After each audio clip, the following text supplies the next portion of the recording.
Ang 72 taong gulang na si Mang Nani, dagdag sa listahan ng ating mga certified e-responder. Dahil sagot niya sa panawagan na sanayin ang mga kabataang magbasa. Ang pagbubukas niya ng kanyang tahanan sa mga nais na humiram ng kanyang daang-daang mga libro. Ang kanyang natatanging pagresponde, ating pong tunghayan.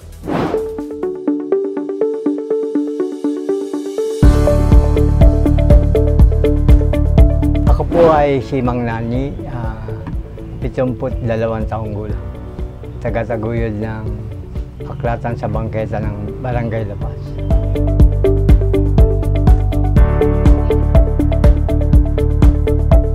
Year 2000, nakaisip ako ng isang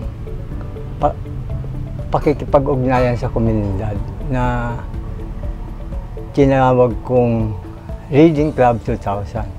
Ito ay ang pagbibigay ng mga babasahin at aklat sa mga dumadaan sa harapan ng aming tahanan dito sa Makati. Mahigit 2 dekada ng bukas ang tahanang ito ni Hernando Guanlao, o mas kilala bilang si Mang Nani sa mga taga-Makati. Agad na makikita ang iba't ibang libro sa harapan mismo ng kanilang tahanan. Mahilig ka mang magbasa o nagsisimula pa lamang na kahiligan ang kasanayang ito, maaari kang huminto at tingnan ang napakaraming libro. Akalain niyo bang nagsimula lamang sa mga lumang libro ang bukas na aklatang ito ni Mang Nani? Mga lumang libro lang ang nakita ko kasi walang-wala nga akong logistics o puhunan. Ito yung mga nagamit namin mga magkakapatid nung nag-aaral kami. 50 piraso lang to. Kaya lang, inayos ko ng sa harapan ng aming bahay para maging kaakit-akit sa mga dumadaan. At hindi naman nagtagal, ay dumami ng dumami. Noon, hindi pa uso yung mga rider o mga delivery courier. Kaya makikita ko na lang sa harapan ng bahay, merong mga plastic bag ng mga aklat o kaya merong umalis na may binabang mga aklat sa harapan ng bahay. At yun nga ang naging patuloy na simula ng pagdami ng mga aklat. Isang batikang account na noon sa pribadong kumpanya si Mang Nani. Ngunit binitawan niya ito at sumubok na balikan ang kanyang nakahiligan, ang pagbabasa. Marami kong naging hanap buhay dahil sinunod ko ang kahilingan ng aking magulang na makapagtapos ng kolehiyo. Nung inumpisahan ko to talagang masasabi ko sa mga nakikinig na nilakasan ko lang ang loob ko na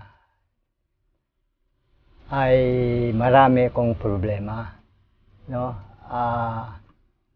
So sa paghahanap ko ng solusyon sa problema, no?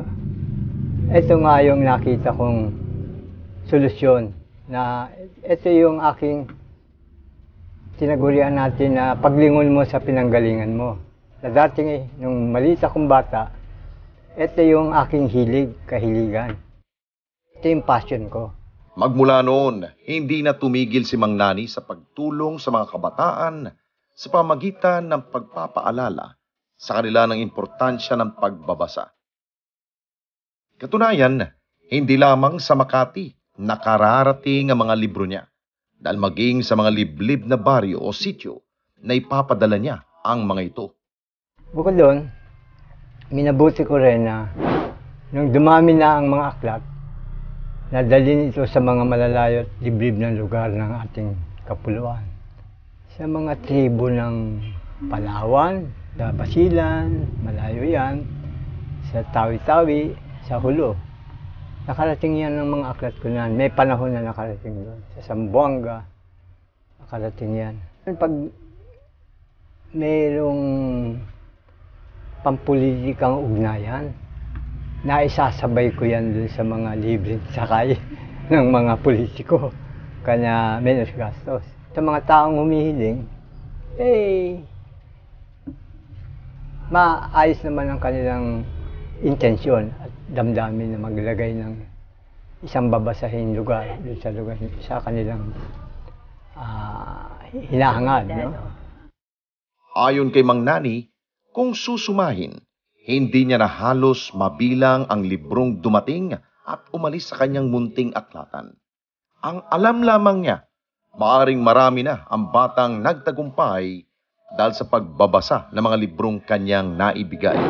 Sa araw-araw, 200 ang dapat na maipamahagi ko sa mga kapitbahay, sa mga mahilig magbasa.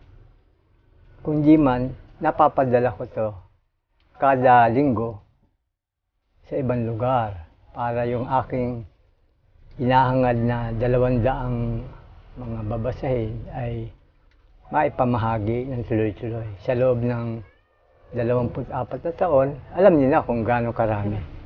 Batid ni Mang Nani na hindi sapat ang kanyang mga ginagawang hakbang para masuportahan ang lahat ng kabataan at mga lugar na nangangailangan ng libro.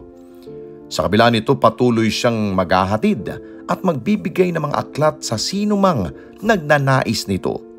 Nung mga kabataan ko, uso nun ng mga news stand na nasa bangketa. Dahil nga pinaganda ang mga bangketa, inalis tong mahalagang bagay na to. Yung mga dyaryo, magazine, at mga kung ano pwedeng basahin. At pinaganda, pinalitan ng mga paso. Dapat ang lahat ng barangay ay mayroong aklatan. Kaya lang, hindi naman lahat ng barangay nagkakaroon kasi yung nagpapalit ng nanunungkulan, nawawala yung aklatan. Kaya hindi na naging matagumpay ang batas na yan. Ako naman, pinilit kong gawing makabuluhan ang batas na yan. Kaya sumigla naman ang mga babasahin sa panahon na kinakampanya ko ang mga aklat. Lalo na yung mga lumang pinagsawaang aklat, binubuhay ko. Dahil nangihinayang ako, sayang naman at marami pang makikinabang sa mga aklat na yan. Ang advokasiyang ito ni Mang Nani, libre at walang anumang bayad. Ayon pa sa kanya, mas payapa ngayon ang kanyang kalooban dahil sa ginagawa niyang pagtulong sa iba. At ang pagtulong na ito hindi matutumbasan ng anumang pera o pagkilala. Walang kinikita dito sa aking nilingon, no? Ito ay nagbigay buhay lang sa mga aklat, nagising, naging masigla, at natuto silang maglakad papunta sa probinsya at sa ibang mga lugar ng mga bata sa tahanan ng mga pamilya na mahilig maglibro. Payo ni Mang Nani, maging positibo sa buhay at laging hanapan ng solusyon ang anumang problema. At huwag kalimutang dumaan o pasyalan ang kanyang munting aklatan. Sa lahat ng mga tumatangkilik ng programa ng ating Net25 ay huwag sana niyong kalilimutan na lumingon sa inyong mga nakaraan. Ito yung hilig na magbibigay sa inyo ng tagumpay na hindi mo kailangan ng malaking halagang. Kayo ay inaanyayahan ko na pumasyal o bisitahin ang aking aklatan kung saan man kayo naroroon ay wala naman pong itong bayad para kayo ay maging masaya. Sa bawat pagbuklat ng mga aklat, talaga namang marami tayong matututunan. Mga aral na pwede nating may sakatuparan o maging inspirasyon at maging daan para tayo ay magtagumpay sa anumang tatahakin natin sa buhay. Salamat po! Salamat po! Ako si Mang Nani, Certified E-Responder. Mga kababayan, salamat po sa inyo pong pagsubaybay sa Responde Mata ng Mamamayan. Para mapanood pa ang iba pa naming pagresponde sa ating mga kababayan, i-click lamang ang subscribe button at i-follow lamang ang Net25 social media pages at Net25 TV.